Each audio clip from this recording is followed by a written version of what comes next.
Merci beaucoup, Philippe. Merci. Merci Philippe. Mais on ne te voit pas, Philippe. Oh. Bon, finalement, on est là, tous les présentateurs, tous les panélistes. C'est Nous génial. sommes arrivés. Ça n'a pas été facile. Ça a été tout Autour de enregistré. notre Ça a été tout bolide. enregistré tout de même pour la postérité, d'accord? Alors, C'était du co-développement professionnel. du co-développement professionnel. D'accord.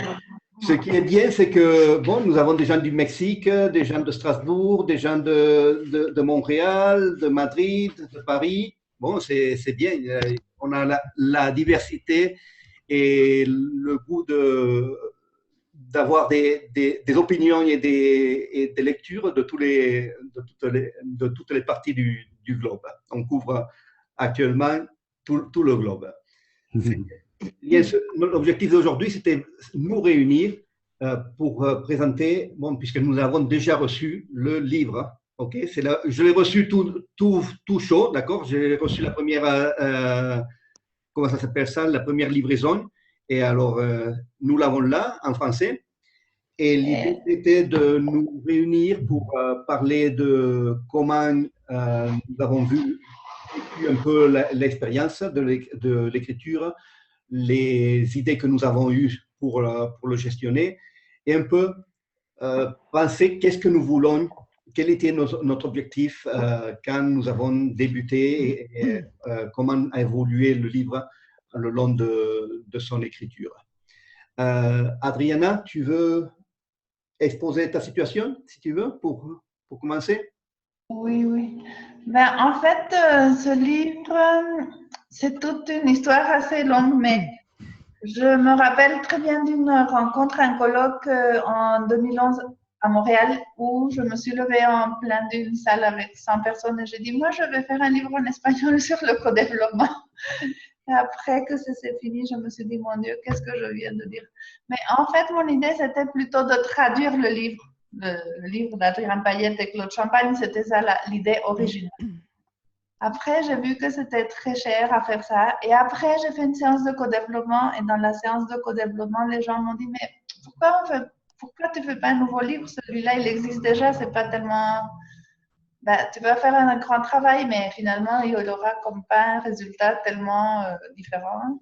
Bon, c'était des Français aussi. Il faut dire que pour eux, c'était pas tellement intéressant, juste le fait que ce soit en espagnol. Donc, et comme ça, au fur et à mesure, ben, il y a eu l'idée j'ai eu l'idée d'inviter d'autres personnes à travailler pour ce livre et donc d'écrire quelque chose de nouveau, mais sur le co-développement, bien sûr. Et c'est en invitant des personnes qu'on a eu le résultat qu'on a eu, c'est-à-dire que chaque invité pour le livre a décidé de quoi il voulait écrire, de quelle façon il voulait aborder ce sujet.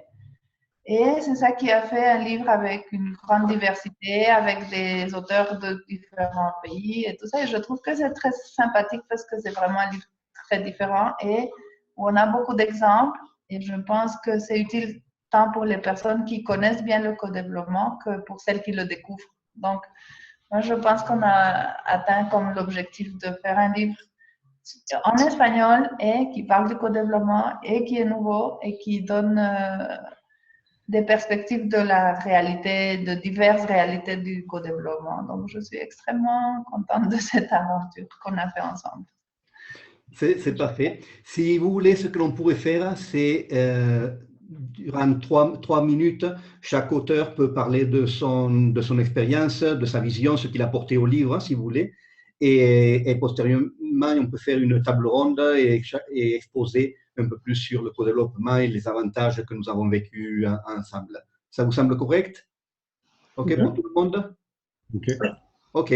Mais on commence comme vous voulez. On commence peut-être par ordre tel que je l'ai sur la liste. Alors, je passe la parole à Anaëlia. Tu veux commencer? Oui, merci Hilario.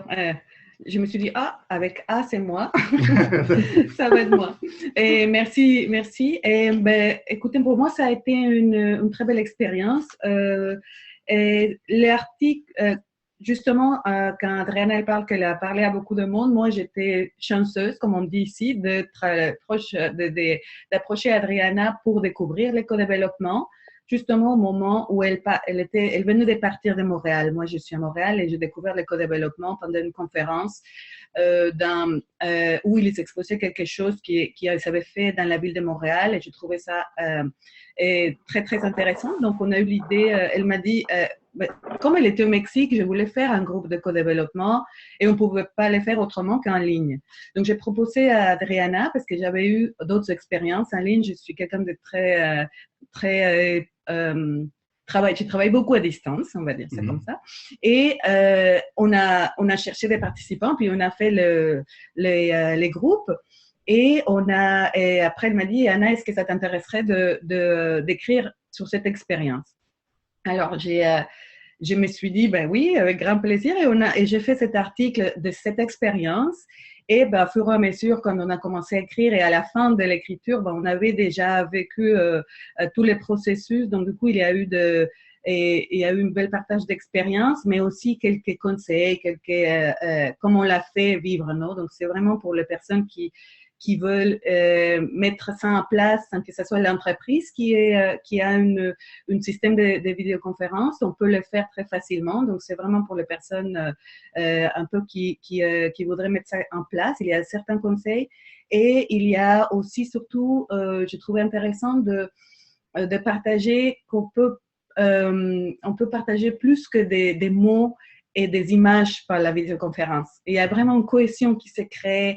Et je pense que nous, en étant là, on est vraiment un exemple de ça. On ne se connaît pas et on a écrit un livre. Alors, si on peut, la solidité de la méthode de co-développement permet de faire des groupes d'une façon très, très effective pour tout le monde.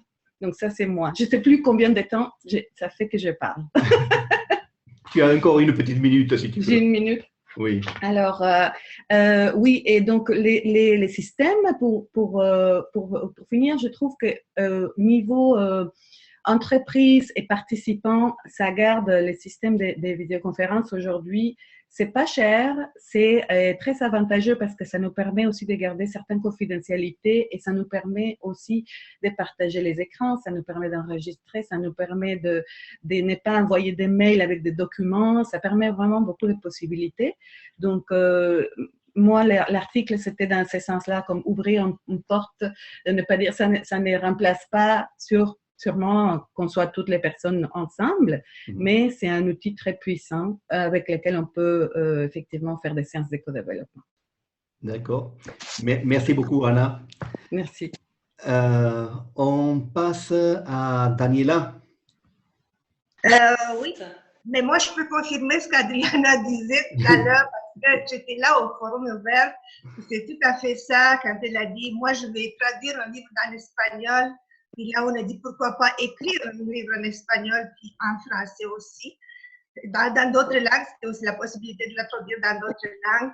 On a trouvé l'idée géniale, puis c'est une idée qui nous tient à cœur, parce que à ce moment-là, puis même encore là, je trouve que le potentiel de co-développement professionnel est immense. Donc, l'utilisation dans les entreprises, dans la vie personnelle, dans la vie quotidienne et son potentiel de co-développement professionnel est immense.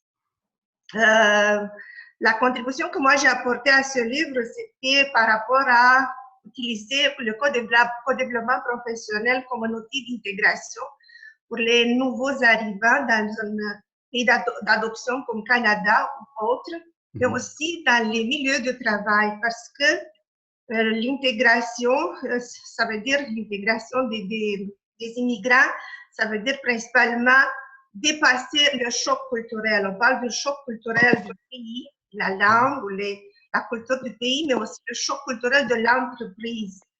Donc, il peut y avoir une correspondance entre les valeurs personnelles de l'individu avec la valeur de l'entreprise.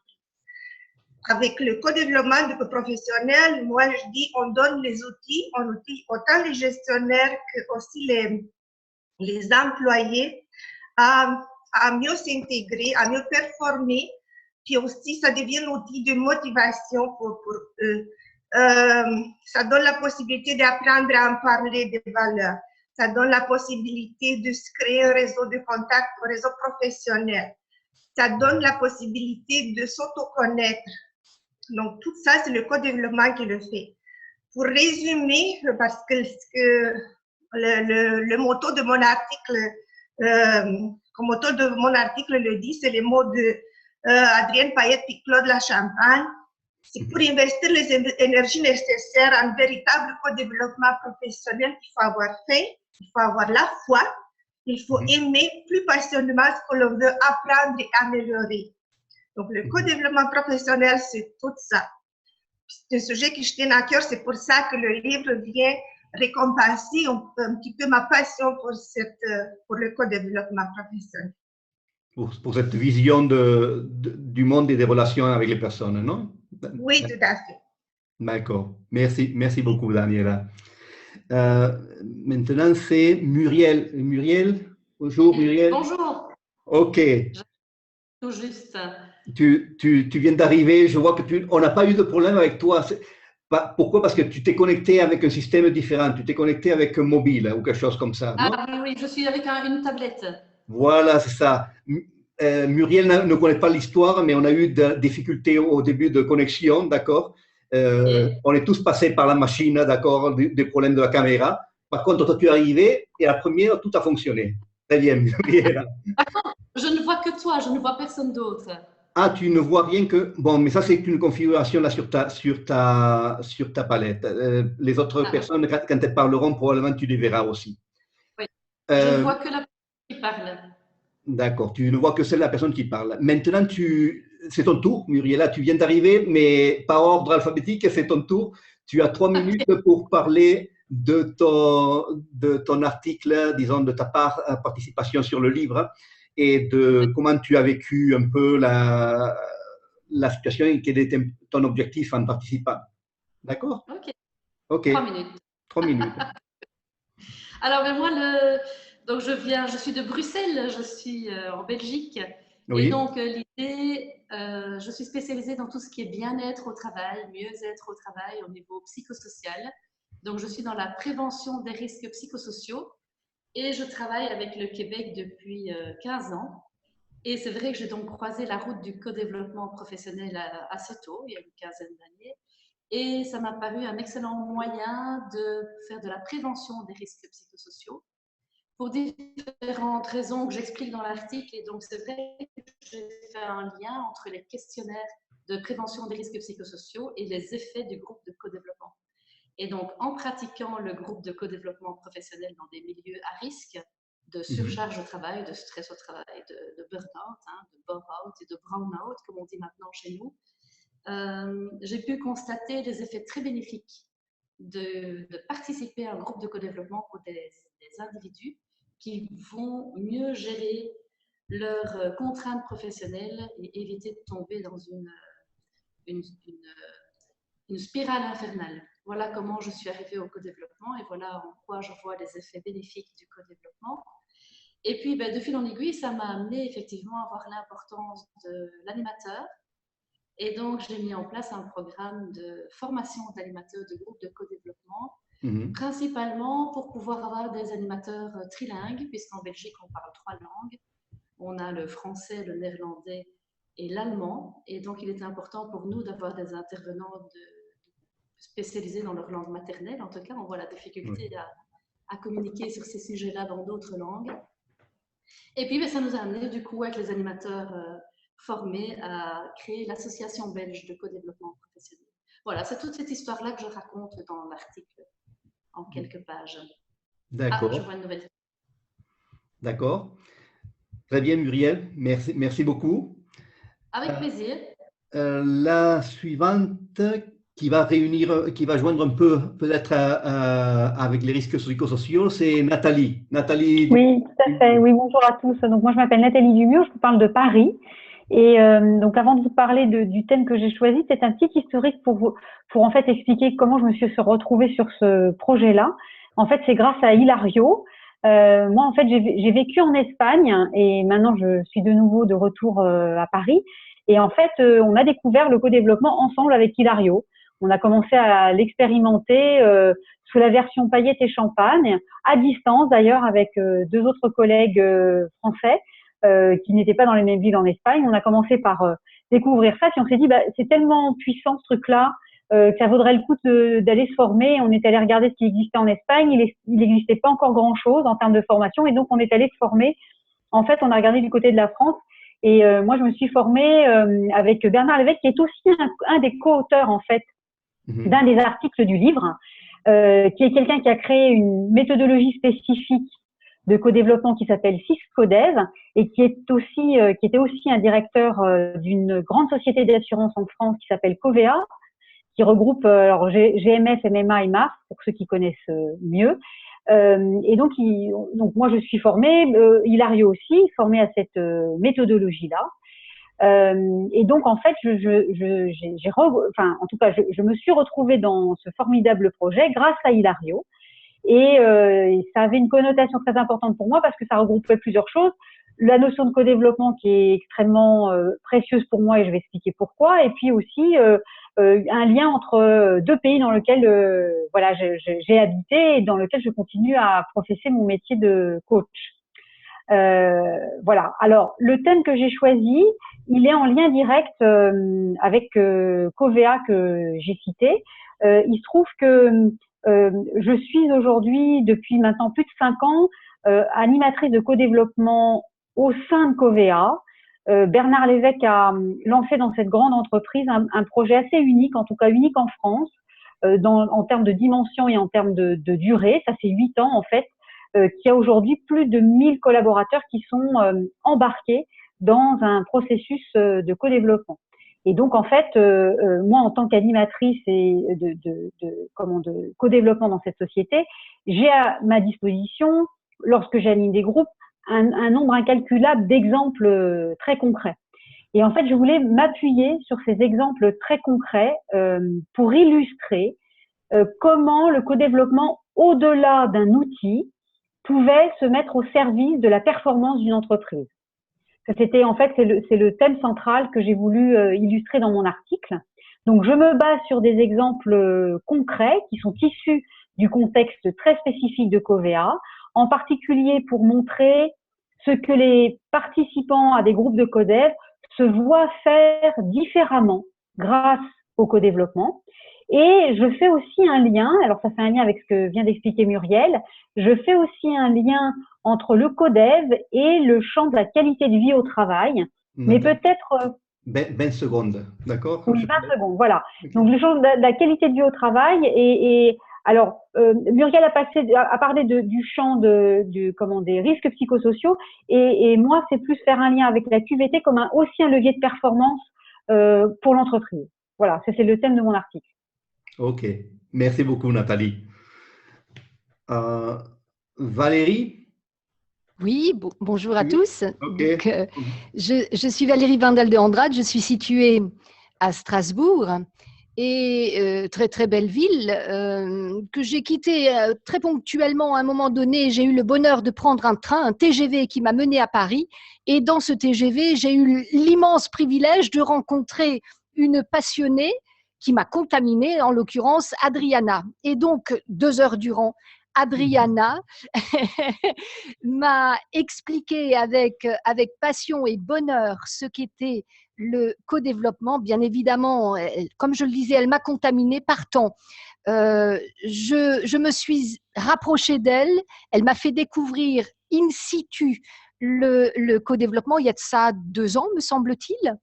J'ai participé à un certain nombre de séances. J'ai à mon tour développé des séances dans le cadre de mes activités. Et il m'apparaissait important dans cet article de très modestement développer la réflexion qu'a suscité le co-développement.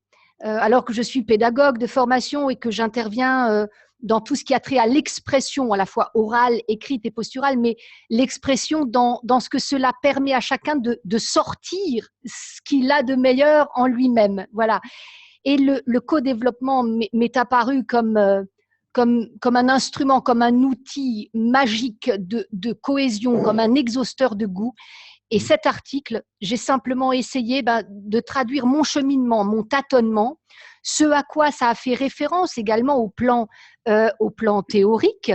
Et je voulais partager eh bien, tout ce questionnement lié au travail, aux apprentissages, aux difficultés au travail aussi, à l'emploi, hein, puisque je l'utilise aussi, et combien ça fait écho à ma posture un petit peu rogérienne et à ma pratique de l'andragogie, autrement dit, cette pratique qui vise à favoriser l'apprentissage voilà, des adultes. Et je vais m'arrêter là. Ok, merci beaucoup Valérie. Yann, tu es le seul masculin de tous les auteurs présents. Bon, à part moi, bien entendu. Mais, Nous voilà rassurés. et tu es à la fin, mais c'est le destin des noms, d'accord? Des prénoms. J'en prends pas ombrage et j'entends pas un message là-dedans, donc ça va tout va bien. D'accord, c'est parfait. Très bien. Ok, Yann. Moi, j'ai eu l'honneur de participer à ce livre sur le Codev grâce à Adriana, qui nous a tous rassemblés, hein, d'ailleurs. Adriana, je l'ai rencontrée en 2011 à Montréal. Depuis 2007, régulièrement, je viens à Montréal parce que c'est un pays, on le sait, qui, du côté des RH, est très en avance dans toutes ses démarches.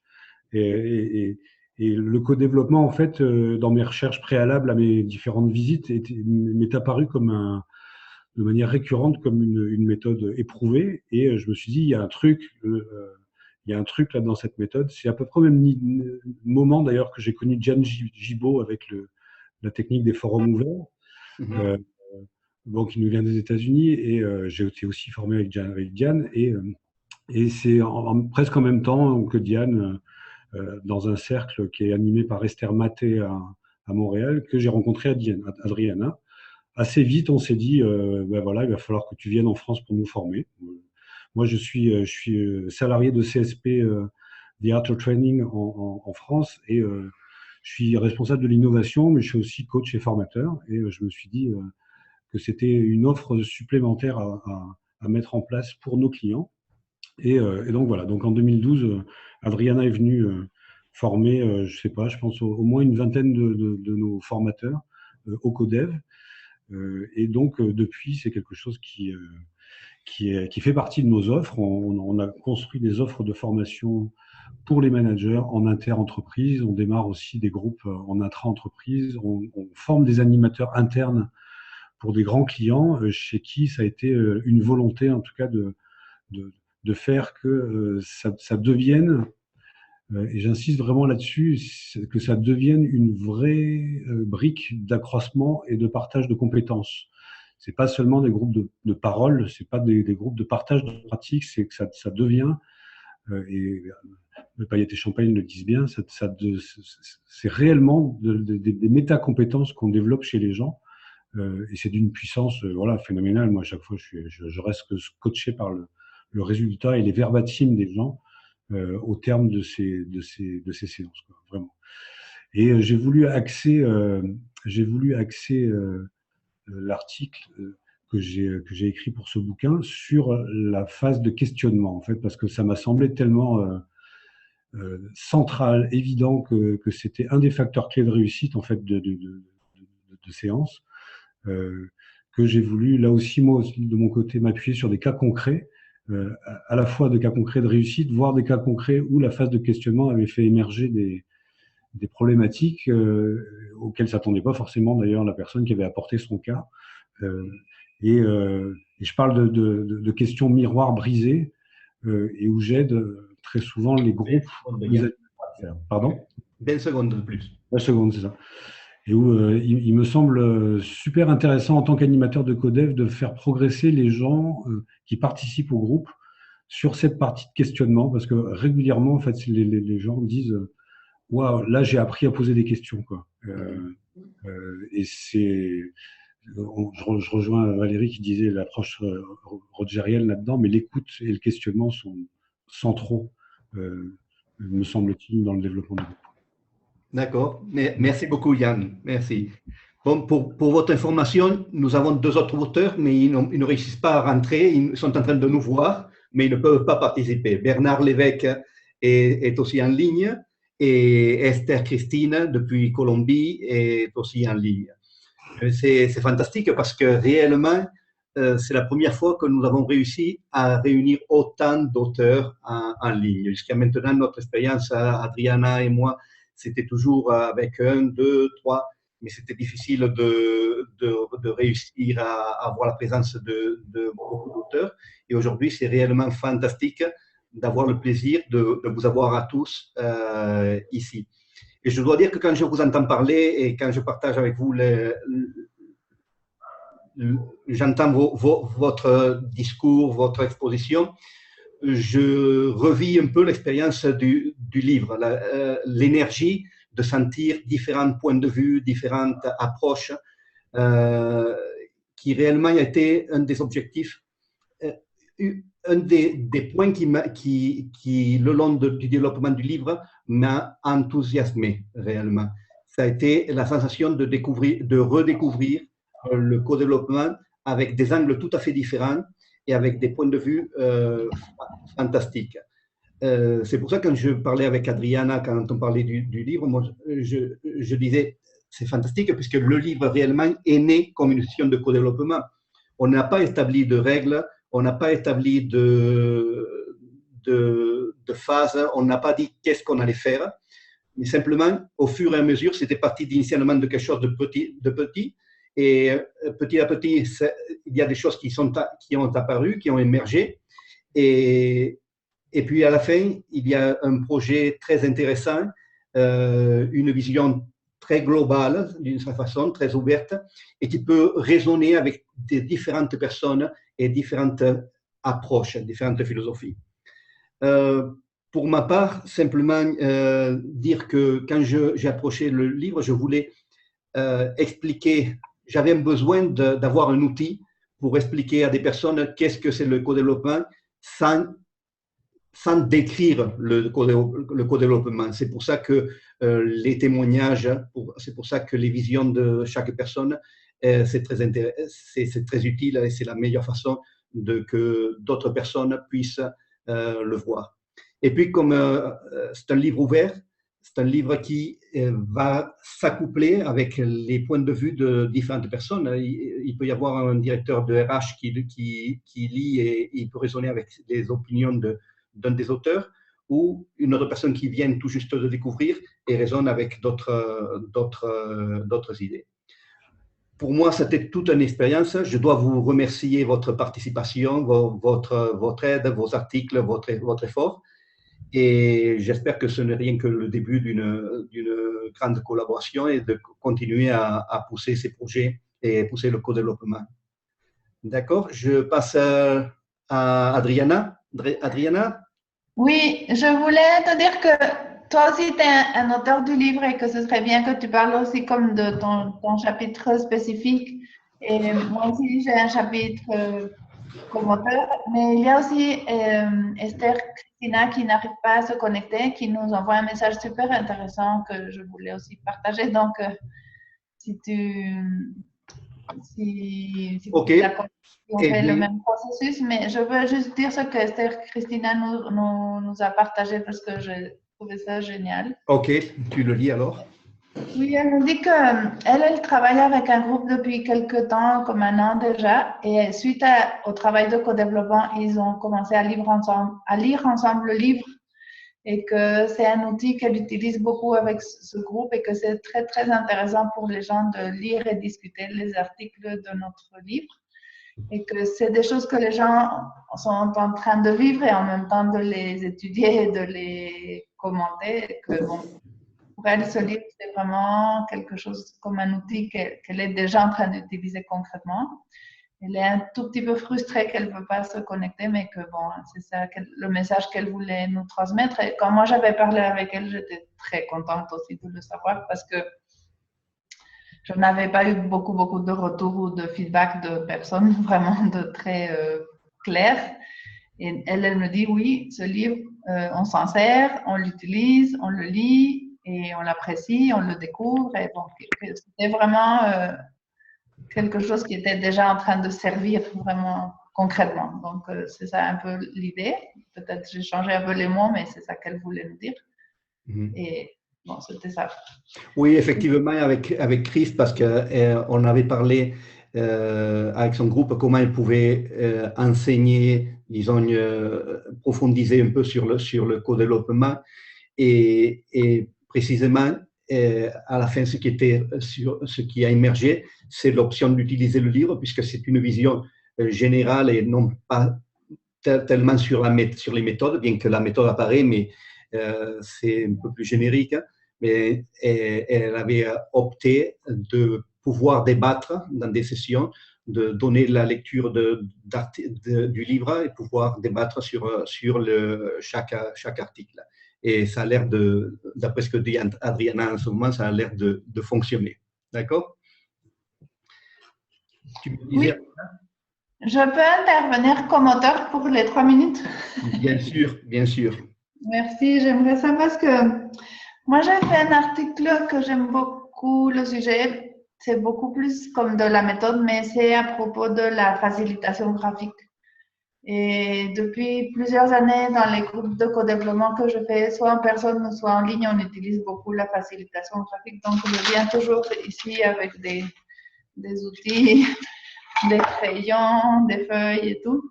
Et on travaille avec l'expression des idées aussi à travers des images. Bon, des images. Oui, ça peut être aussi des photos comme ça ou des choses comme ça. Mais je demande souvent au client une question qui est toujours, ça lui fait comme s'arrêter comme ça, dire oh, comment je vais répondre à cette question. Mais ma question c'est est-ce que tu peux nous faire un dessin? La personne, elle est complètement comme, je vois son cerveau comme, il faut que je switch mon cerveau à l'envers ou quelque chose comme ça. Et c'est très très puissant cette question et cet outil d'introduire, au lieu de dire les choses en mots, de les dire avec un dessin. Et ça apporte vraiment comme une dimension d'aller beaucoup plus à l'essentiel. Souvent, c'est ça l'effet. Au lieu de perdre beaucoup de temps avec des mots qui, des fois, ils te mélangent plus ou qui sont un peu confus ou je sais pas. Mais la dernière fois que j'ai eu cette expérience, que je dis, fais-nous un dessin, il est reparti avec juste une idée, mais cette idée centrale, un peu comme dit Yann Coirot dans la phase de questionnement, aller voir vraiment où est le vrai, disons, la racine de la situation.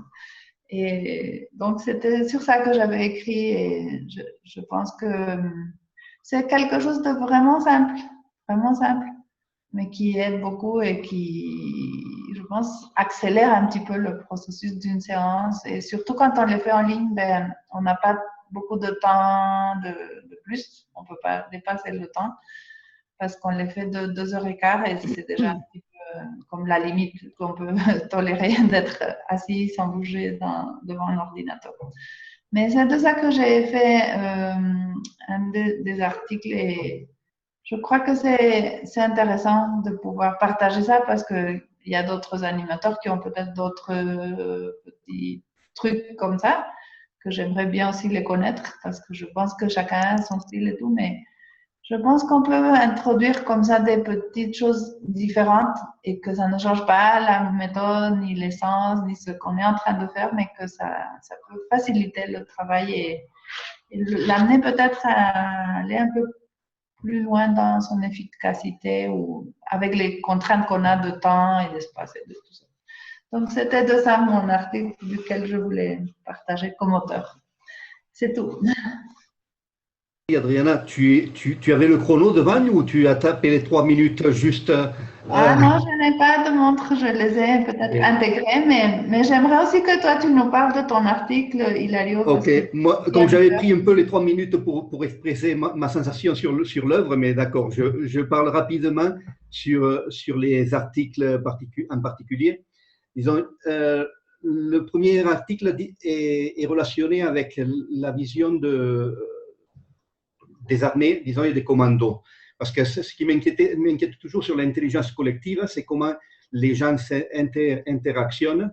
Et bon, je voyais surtout que l'évolution des armées et l'évolution de comment, je sais que c'est bellique, c'est peut-être, ça peut sembler violent, mais c'est un environnement où les personnes sont soumises à dépression, d'accord, et alors où les mécanismes doivent fonctionner parfaitement pour être effectifs, d'accord.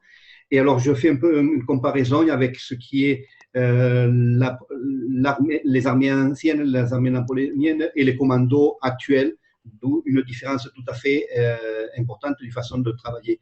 Et je ramène ça sur l'évolution actuelle dans les compagnies, sur ce qui est le lean management, d'accord? Parce que j'ai la sensation, avec le lean management, il y a beaucoup de tendance à mener des outils pour développer l'effectivité de la ligne de production. Mais à la fin, ce sont des outils. Si on ne travaille pas la philosophie, si on ne travaille pas le fond, les interactions basiques entre les personnes, j'ai la sensation que ça ne fonctionne pas aussi bien que ça devrait fonctionner. Il y a des résultats, bien entendu, mais ce ne sont pas autant de résultats que l'on aimerait. Alors, c'est un peu la réflexion que j'ai fait là-dessus. Et l'autre réflexion, c'est relationné avec les entreprises plus petites, avec les petits entrepreneurs. Bien souvent, ils n'ont pas la sensation des grandes compagnies comme Covea ou comme Siemens. Ils ont des problèmes beaucoup plus petits, disons plus petits. Pour eux, ce sont de grands problèmes, mais c'est différent, c'est un environnement différent, tout le monde se connaît, tout le monde évolue. Et alors, c'est une réflexion sur un client, des apprentissages que l'on a fait avec des clients, et de voir comment ça peut affecter une petite compagnie qui évolue depuis un petit atelier jusqu'à une compagnie de 60 personnes, et il y a des problèmes qui apparaissent qui n'existaient pas auparavant, et que le co-développement peut aider à les résoudre ou à suaviser. Moi, je dis que le co-développement, c'est un peu l'huile dans des engrenages dans les organisations. Ça ne change rien, donc tout existe, mais quand tu mets l'huile, eh bien, ça fonctionne beaucoup plus, ça fonctionne beaucoup mieux. Et c'est un peu l'approche que j'ai voulu faire sur mes articles, en voulant avoir un impact sur, disons, différents types de personnes. C'était un peu mon approche. Bien, je crois que l'on a tous finalement parlé. Eh bien, si je vous propose de prendre 10 minutes pour parler à un comment est-ce qu'on dit ça? Librement, d'accord, sur les idées que l'on peut avoir, les sensations que vous avez eues. Enfin, qui est-ce qui veut commencer? Moi, je pense que je pourrais commencer, si vous voulez. Bien entendu. Je prends une minute pour remercier Adriana et Hilario pour tout ce travail colossal, parce qu'on ne l'a pas dit jusqu'à maintenant, on n'a pas eu la chance de le dire à vive voix. C'est un travail colossal de joindre les 28 auteurs de 7 pays différents, en brisant les frontières culturelles, en brisant les frontières physiques de nos pays, pour dire ça en métaphore. Puis on a fait, moi je le vois le livre, on a pratiqué le co-développement professionnel autrement. Parce que j'ai adoré le jumelage qu'on a fait. On avait toujours quelqu'un. Moi, je pense, j'avais Yann, par exemple. On s'est challengé sur nos articles. On a reçu chacun l'article de l'autre. On l'a analysé. On s'est partagé les commentaires. Donc, c'était vraiment, comme Adriana disait, ça nous donnait la possibilité de faire du co-développement professionnel, mais autrement. Trouver d'autres façons de le faire. Mais je trouve ça génial comme idée. Puis merci encore une fois à Adriana, puis à Hilario, puis à tous les autres de nous avoir donné cette possibilité, cette belle expérience de le faire comme on l'a fait. C'est quelque chose à refaire. Moi, je dis, il ne faut pas s'arrêter là, il faut continuer peut-être avec un autre livre, on va voir comment, mais je trouve ça que c'est extraordinaire ce que vous avez fait. Merci. Daniela, merci beaucoup. Je voulais simplement y ajouter que nous sommes 8 ou 9 auteurs ici, mais à la fin de l'œuvre, il y a 28 collaborateurs. D'accord? C'est tout de même beaucoup de personnes finalement qui ont participé. Et chacun a apporté son grain de riz et ça a été très intéressant, effectivement. Mais justement, on est dans un contexte de mondialisation puis globalisation. Donc voilà, la réalité, c'est ça. Puis nous, on est là aussi. Donc, on est venu joindre une réalité qui existe présentement. Donc, plus de frontières, d'un partage des idées à travers le monde. Le fruit de ça, c'est une politique qui, je pense, que va être un succès. Mais je suis convaincue qu'il va être un succès une fois que les gens vont prendre le temps de l'analyser et de le lire. Donc, voilà. Moi, je dois dire, Daniela, que ce qui m'a manqué, c'est le long de l'œuvre, il y a eu des hauts, des bas, d'accord? Ça a été une œuvre qui a été longue, d'accord? Ce qui nous a manqué des fois, c'est ce que nous avons en ce moment. C'est l'énergie de tous les gens qui sont là, et bien que nous sommes dans la distance, nous sommes présents, et bon, c'est très satisfaisant. La distance n'est pas un problème, mais c'est vrai que quand on ne s'entend pas et on ne se voit pas, c'est très difficile de maintenir le contact et de se sentir part de quelque chose. Moi, maintenant, je me sens beaucoup plus part de quelque chose, réellement. Ça me manquait, c'est vrai. Merci à tous. C'est parfait, c'est excellent, merci. Moi, je voulais prendre la parole sur un aspect qui me semble important, qui est l'aspect de la mise à disposition de la méthode, non pas à une catégorie de coach, une élite, quoi, en disant ouais, nous sommes seulement des animateurs de Codev, et moi, pour en avoir fait l'expérience dans un grand groupe, Schneider Electric, pour ne pas les nommer, où de manière initiale, le contrat avec ce client-là, ça a été de dire vous allez devenir autonome avec cette méthode. L'idée étant de former des animateurs internes qui sont des managers, qui ne sont pas du tout des coachs, hein, mais ils ont été identifiés comme étant volontaires d'abord pour le faire, comme étant intéressés par la méthode et comme étant aussi un moyen de développer leurs propres compétences et de développer leur réseau en interne des grands groupes comme ça. Et là, jusqu'à présent, on en est déjà à 6 ou 7 groupes qui commencent à tourner chez Schneider Electric.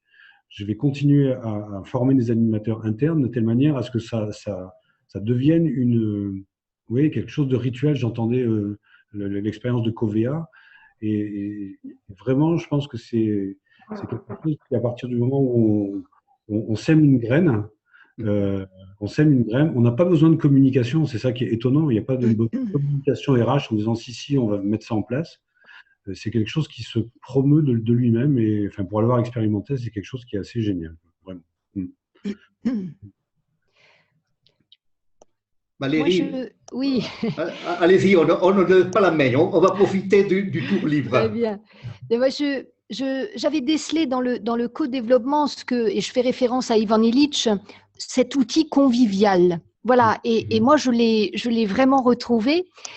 Et ce qui est important, c'est de considérer et de pratiquer, de le voir, de l'expérimenter, que le co-développement n'est pas exclusif d'une autre lecture ou d'autres apports théoriques. C'est quelque chose qui se glisse dans d'autres perspectives. Et c'est ça qui est tout à fait magique. Je faisais référence à Carl Rogers, voilà, à la convivialité sur laquelle s'appuie Ivan Illich. Voilà, le co-développement se glisse là-dedans et permet effectivement de démultiplier certains effets dès lors que finalement, ce qui nous anime, c'est la quête d'autonomie, à la fois du collectif et de la personne. Voilà, c'est un outil qui est générateur d'efficience. Il n'y a pas de maître, il n'y a pas d'esclave, et il élargit le champ de l'action personnelle. Voilà, je voulais simplement dire que c'est remarquable. Mais merci beaucoup, Valérie. Valérie, tu avais dit que tu avais une limite de temps. Exact. Exact.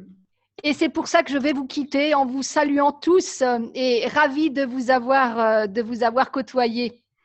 Merci beaucoup, Valérie. À très bientôt. À bientôt. Je voudrais peut-être prendre la parole, Hilario, peut-être pour compléter ce que disait Yann. En fait, dans l'expérience de Covea, et si Bernard nous écoute, voilà, j'espère qu'il approuvera ce que je vais dire. C'est qu'en fait, le co-développement peut vraiment être aussi un véritable levier de transformation d'entreprise, en fait. On le voit dans Covea qui vit une transformation majeure de fusion de marques, au-delà de l'outil, au-delà de tout ce que peut apporter le Codev qui est extrêmement précieux. C'est aussi un véritable outil de transformation, d'accompagnement de la transformation de l'entreprise. Chez Covea, ça devient très précieux d'avoir ces séances de co-développement avec des gens qui vivent une réorganisation majeure et qui, dans ces groupes de co-développement, peuvent rencontrer des collègues d'autres enseignes. Et ça a été, tout au long de cette transformation, un élément vraiment majeur de soutien. Et les gens témoignent de ça, de l'importance que ça a pris dans cet environnement et ce contexte tout particulier de réorganisation. Merci Nathalie. Qui veut prendre la main? Moi, je voulais aussi, je partage beaucoup tout ce que tout le monde dit et je voulais aussi mettre un petit peu l'accent de l'effet aussi puissant qu'il y a l'éco-développement et qui peut avoir aussi au sein des entreprises parce que normalement, on ne prend pas le temps d'écouter. Donc, par exemple, toujours quand on arrête quelqu'un pour dire là, c'est des questions. Donc là, tu dois écouter vraiment les personnes. On est habitué juste à réagir et là, on apprend à écouter. Et je pense qu'on apprend à collaborer autrement, depuis un autre endroit où on a pris le temps vraiment d'écouter l'autre. Et voilà, c'était juste ça. Je pense que les livres montrent aussi cette collaboration. Merci. Ah, je me trompe plus.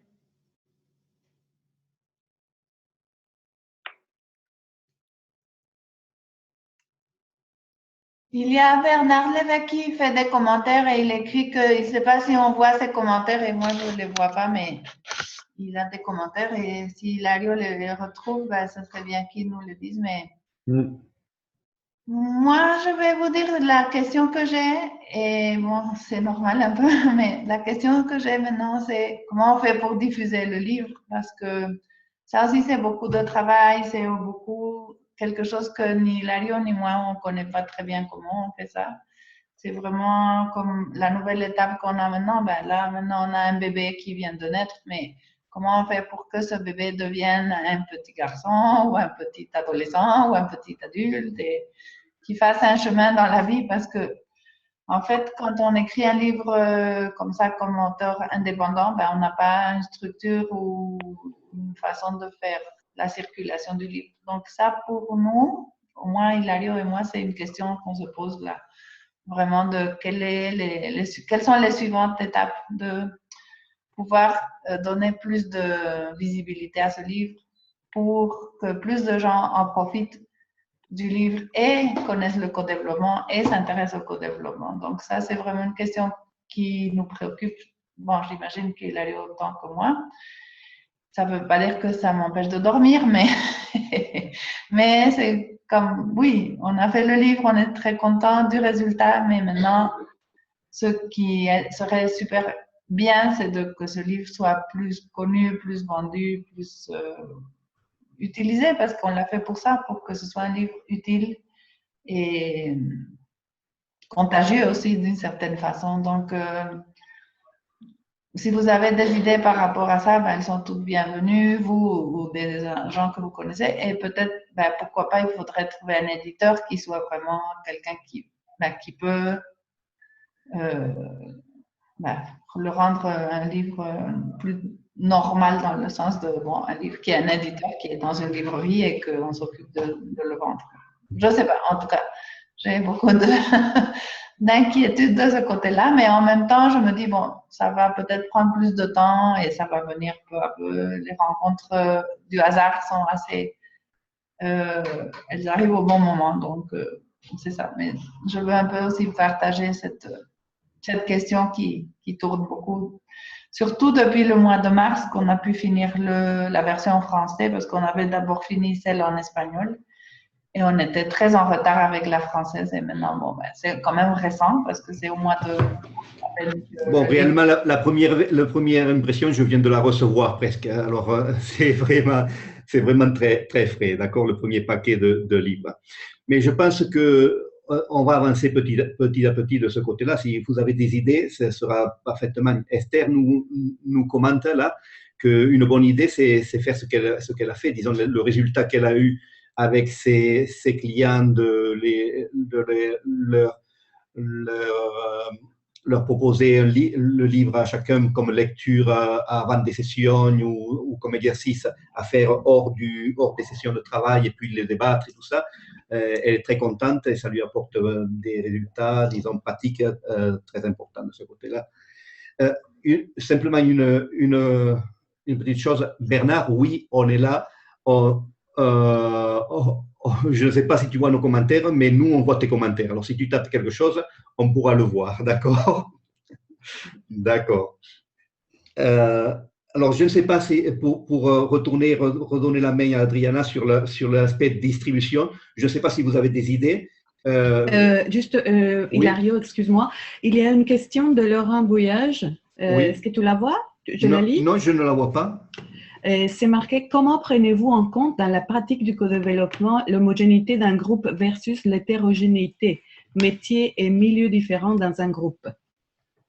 Prenez-vous en compte dans la pratique? Dans les Q&A en bas. Ah ouais, ok, d'accord, je viens de la voir, d'accord. Oui. Mais c'est parfait. Alors là, on peut répondre en groupe. Qui veut répondre? Moi, je peux répondre. Ok. Tout est bienvenu et plus c'est hétérogène, mieux c'est. Et donc, ma ligne de conduite, c'est de s'assurer que les gens se comprennent entre eux, n'utilisent pas trop d'acronymes et de jargon professionnel, mais que ce soit homogène ou hétérogène, c'est à l'animateur de s'adapter pour que la méthode puisse révéler toute sa puissance. Donc ça, pour moi, c'est le métier de l'animateur, typiquement. Voilà, je ne sais pas si ça répond à sa question, mais c'est un point de vigilance important dans la composition des groupes, déjà. Et tant que le cadre est respecté, tant que chacun s'engage à la bienveillance, à la confidentialité, à l'authenticité, mais l'hétérogénéité est un plus, mais l'homogénéité apporte d'autres avantages également. Donc voilà, pour moi, c'était vraiment à l'animateur et à son professionnalisme de gérer le groupe tel qu'il est au moment où il est composé. Si on ne peut pas l'influencer en amont, bien sûr.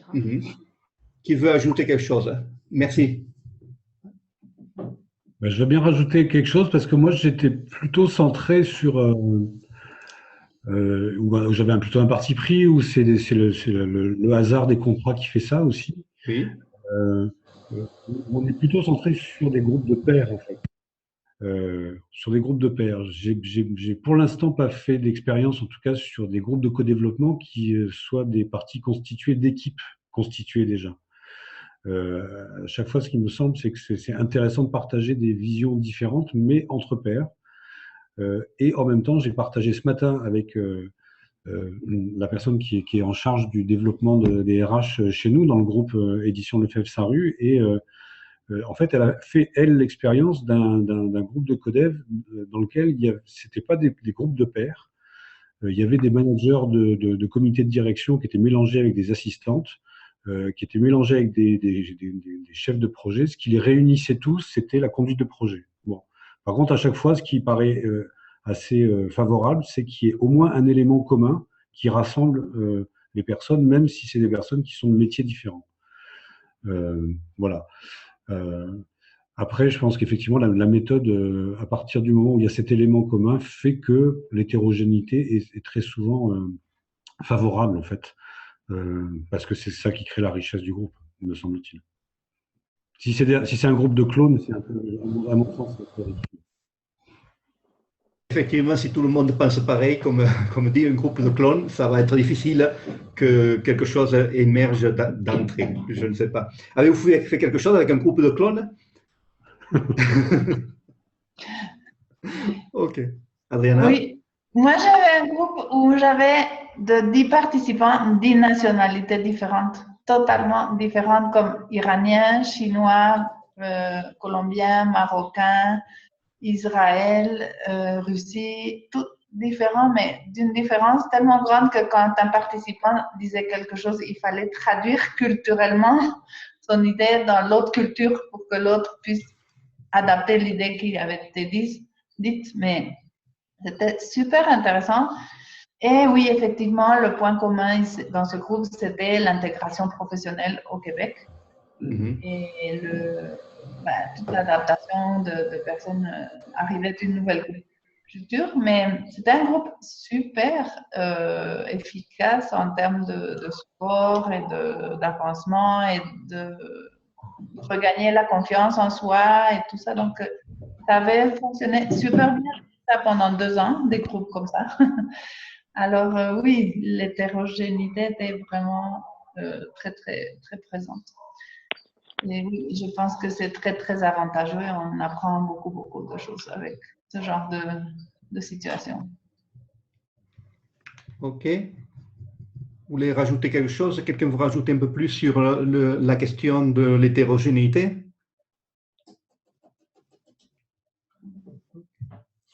Moi, peut-être aussi, juste pour soutenir ce que vous disiez, je pense aussi que c'est important d'avoir au moins un sujet, l'inquiétude générale qui se partage. Par exemple, je sais pas, la peur de changement ou des choses comme ça, que tout le monde soit là pour un même sujet, même si les situations sont différentes, peut-être que ça peut être un minimum des choses en commun.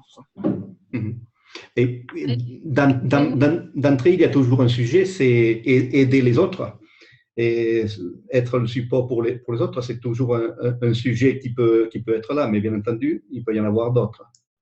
Qui est-ce qui parlait? Oui, moi je sais que je ne rejoignais pas tellement ce préalable-là. Je dirais qu'à partir du moment où on a des gens qui travaillent, qui ont un travail, quel qu'il soit, ça suffit comme point commun. Donc, je ne suis pas partisane de créer des groupes de co-développement autour d'une problématique commune, parce que l'objectif pour moi, c'est de se centrer sur une personne dans sa situation, quelle que soit sa problématique. Le risque serait de partir dans une autre pratique. On résout tous ensemble le problème collectif. Et pour moi, voilà, là, on s'écarte un petit peu de l'objectif d'apprendre ensemble, de mon point de vue. Oui, ok. Parfait. Quelque chose de... Oui? Oui, j'ajouterais, parce qu'il y a un point que peut-être on n'a pas parlé, c'est que peu importe le sujet qu'on aborde, soit le management, parce qu'on a parlé tout à l'heure de lean management, soit le leadership, le co-développement, ça va être toujours un très bon complément à cet aspect-là, à ces éléments-là. Parce qu'il ne faut pas oublier, le co-développement, c'est apprendre dans la pratique. Donc, ce qu'on apprend dans la théorie, ce que la théorie dit, on a la chance avec le co-développement professionnel de mettre ça dans la pratique. La force du co-développement, c'est l'intelligence collective, donc le cerveau qui se branche ensemble pour trouver des solutions qui sont...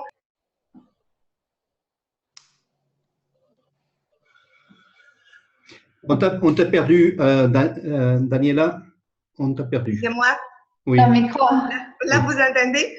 Oui, on t'entend. Donc, le co-développement laisse à la place ou crée l'émergence des idées. Donc, au lieu d'avoir une seule idée, l'intelligence collective fait en sorte qu'on pourrait avoir plusieurs idées. Donc, choisir la meilleure idée de tout ça. C'est pour ça que je dis l'homogénéité dans les groupes, c'est un facteur facilitant au succès du co-développement. OK. Merci beaucoup, Daniela. OK. Bon, nous sommes déjà... Le temps passe vite. Disons, ça fait... il est 5 heures, d'accord? Nous avions fixé jusqu'à maintenant pour finir. Je voulais vous dire que nous sommes en train d'enregistrer la réunion. La réunion. Alors, s'il n'y a pas de problème technique, tout est OK. Nous aurons dans quelques jours la vidéo que on vous passera pour que vous puissiez la voir et faire ce que vous décidez de ce côté-là. Nous espérons faire d'autres réunions plus a posteriori. Je crois que, Adriana, il y a une date prévue déjà pour mars ou comment? Adriana? Je ne me rappelle pas exactement si ça va être au mois de juin. Juin. Oui. D'accord. Il y avait des personnes qui ne pouvaient pas maintenant et donc on avait proposé. Mais je ne l'ai pas ici tout de suite. OK. On l'envoyait par courriel. On vous l'enverra par courrier, mais l'objectif, c'est d'avoir une autre opportunité de pouvoir débattre et pouvoir avancer. Alors, on se maintiendra en contact. Adriana, Cette séance, elle sera enregistrée dans YouTube, donc on peut partager le lien avec qui on veut voilà. et nous aider à le faire connaître aussi. Tu veux dire quelque chose avant de fermer, Adriana?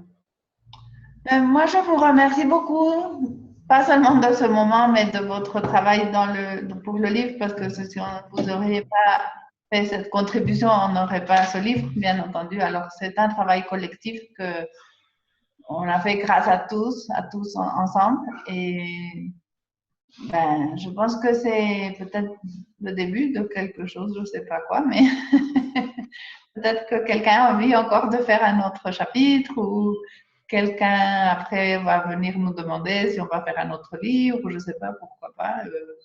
On pourrait imaginer d'autres aventures de ce type, mais ben, je vous remercie à tous et à toutes.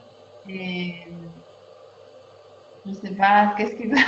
Non, mais je pense que c'est ça, c'est quelque chose qui va avoir des effets sur d'autres personnes ou sur ça va. Voilà. Et effectivement, je crois que c'est ça l'important. L'important, c'est la force de la collaboration des personnes, la force de l'hétérogénéité dont on parlait, d'accord, la richesse du livre est dans la diversité. Et c'est un exemple un des multiples exemples que la collaboration y apporte construit des choses qui n'étaient pas espérées, qui n'étaient pas attendues et qui nous enrichit à tous. Alors, nous vous remercions à tous et on espère vous avoir très bientôt ou tout au moins maintenir le contact pour les prochaines étapes du co-développement. D'accord? Et continuer à profiter du co-développement. OK? Merci. Merci beaucoup. Merci à tous. Bye bye. Bye. Je ferme. Comment est-ce qu'on ferme?